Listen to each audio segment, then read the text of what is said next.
¿Cómo puede ser que las ratas y las alimañas tienen en Italia un lugar donde tener a sus crías, derecho que carecemos los argentinos, en Argentina, los brasileros, en el desierto verde brasilero, los españoles en el desierto español no tienen, y con 1 millón de departamentos vacíos no tienen los españoles un lugar donde tener a sus hijas y donde trabajar?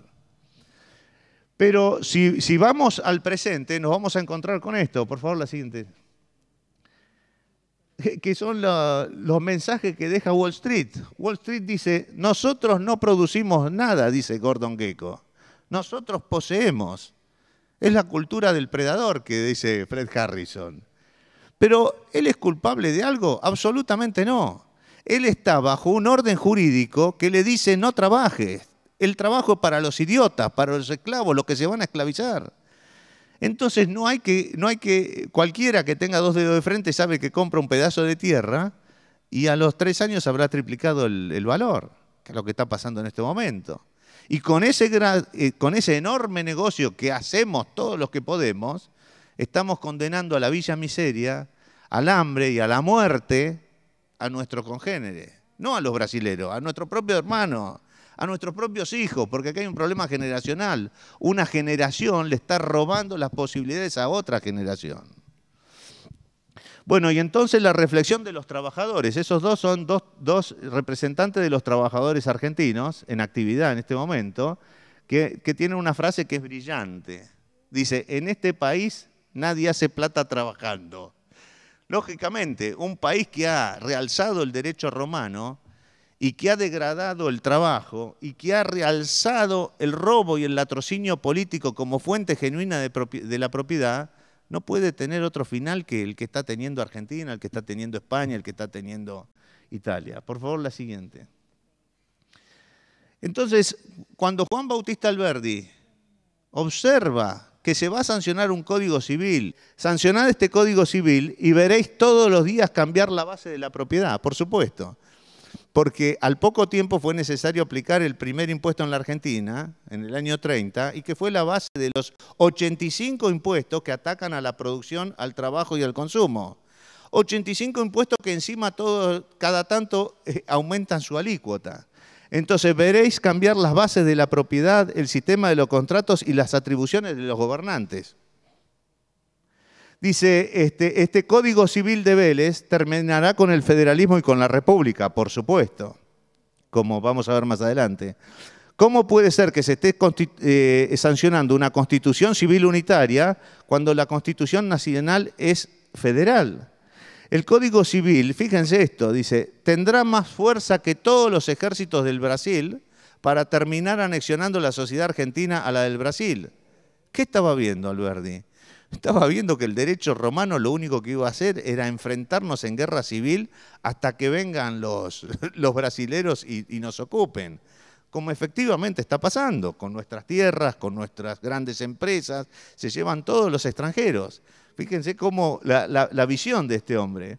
Bueno, y después dice que el Código Civil es imperial, por supuesto, es antidemocrático y es jerárquico, que Vélez Sarsfield consulta todas las leyes del mundo menos la ley fundamental de la República, y que cómo vamos a sancionar un código que redacta derechos relativos enfrentados con los derechos fundamentales declarados en la Constitución. Es decir, a través de la sanción de un Código Civil de más de 4.000 artículos, se hizo la contrarrevolución y se generó un nuevo orden jurídico que va a ser jerárquico, clasista y, por supuesto, va a llevar a la Argentina a la guerra civil.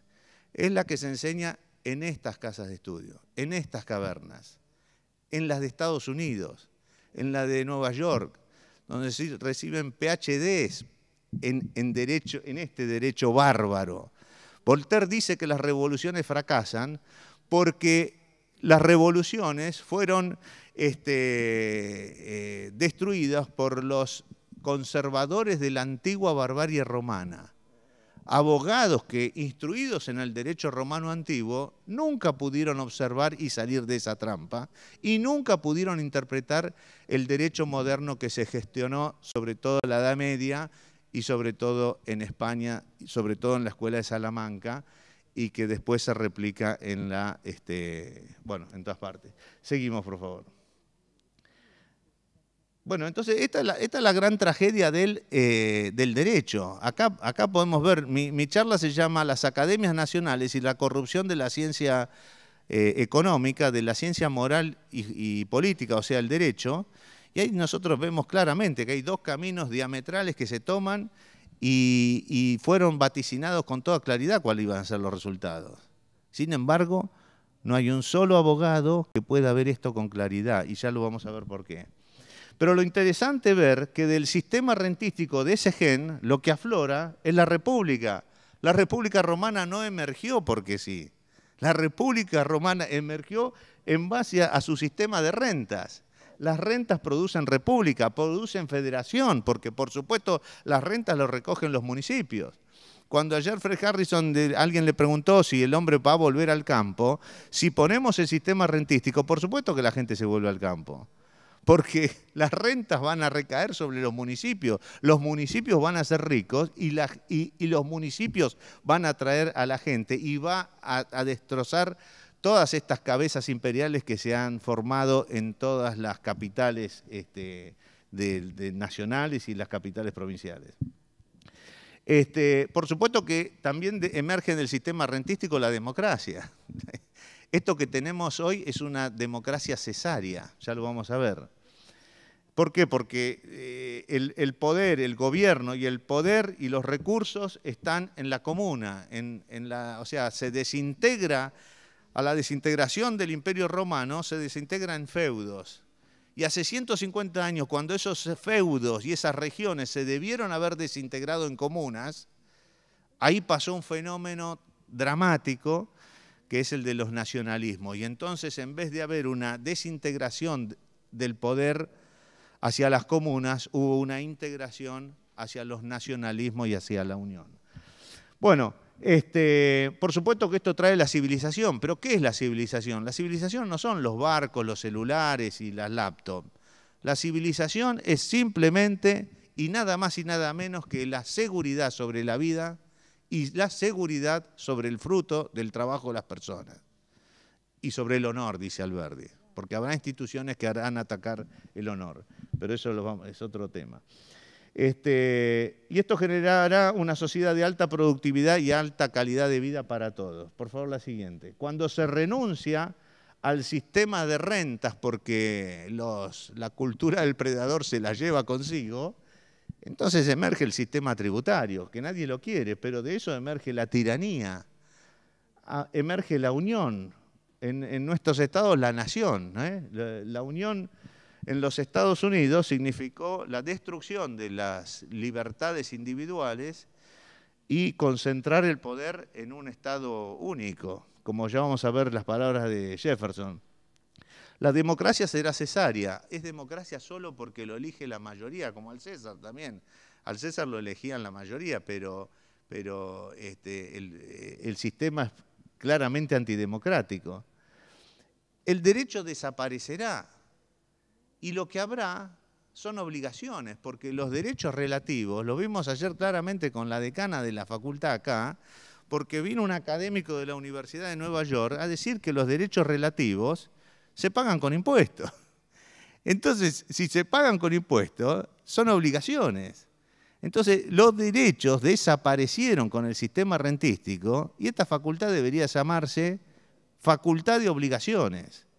¿Por qué? Hace 40 años atrás, impuestos era en esta casa de altos estudios una bolilla de una materia de finanzas públicas, un capítulo. Hoy, para recibirse de abogado hay que dar 4 materias sobre impuestos y otras tanto sobre derecho administrativo. Es decir, que lo que se ha transformado esta caverna es en una facultad de obligaciones, no de derechos. Bueno, y por supuesto los resultados no pueden ser otros. Las sociedades de baja productividad, de baja calidad de vida, por favor la siguiente. Y fíjense lo que dice Jefferson, ¿no? Jefferson dice, creo firmemente que un gobierno consolidado, o sea, la Unión, llegará a ser el más corrupto de la tierra. ¿Por quién lo diría? ¿Por el gobierno nacional argentino o por el gobierno de los Estados Unidos? ¿O por todos los gobiernos nacionales?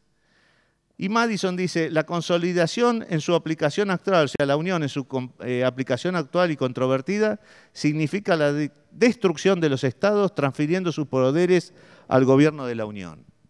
Esto es la nueva libertad que nació en Estados Unidos con Lincoln y que nació acá con Mitre, el nacionalismo, y en Francia, y en todas partes. Sigamos, por favor. Y entonces vemos acá dos sistemas antagónicos.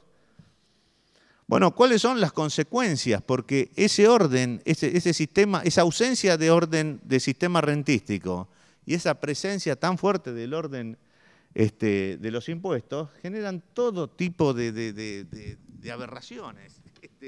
Yo ahí nombro algunas nomás: desigualdad abominable, injusticia, inflación, deflación, desocupación, pobreza, hacinamiento urbano, villas miserias, concentración de la riqueza, monopolios, emigraciones, inmigraciones masivas, que se van a acentuar porque la gente desesperada, cuando las hordas avancen, la gente desesperada va a querer huir de sus países. O sea, esto que está pasando se va a potenciar.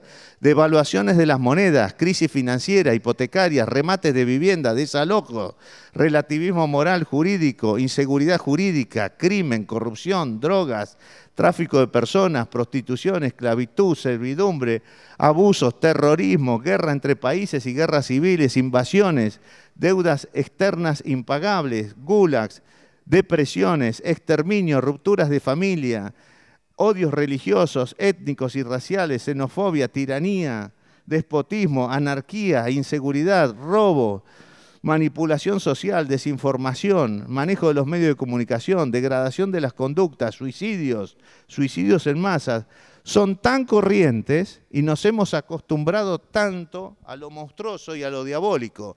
Y todo esto monstruoso y diabólico se va a potenciar porque la crisis ahora es no de un país, sino que es global. Choca a todos los países en el mismo momento. Entonces, quien quiera disparar de la violencia de un país no tiene a dónde ir. Hoy los argentinos decíamos, hace una década atrás decíamos, bueno, vámonos a Europa. Pero en breve Europa va a ser un infierno más temible que la Argentina. Así que en eso concuerdo claramente con Harrison y fue muy interesante la charla de ayer. Bueno, entonces, ¿cómo este auge y ocaso, este auge y caída de las ciencias es porque está basado en el derecho romano? Pasa a la próxima.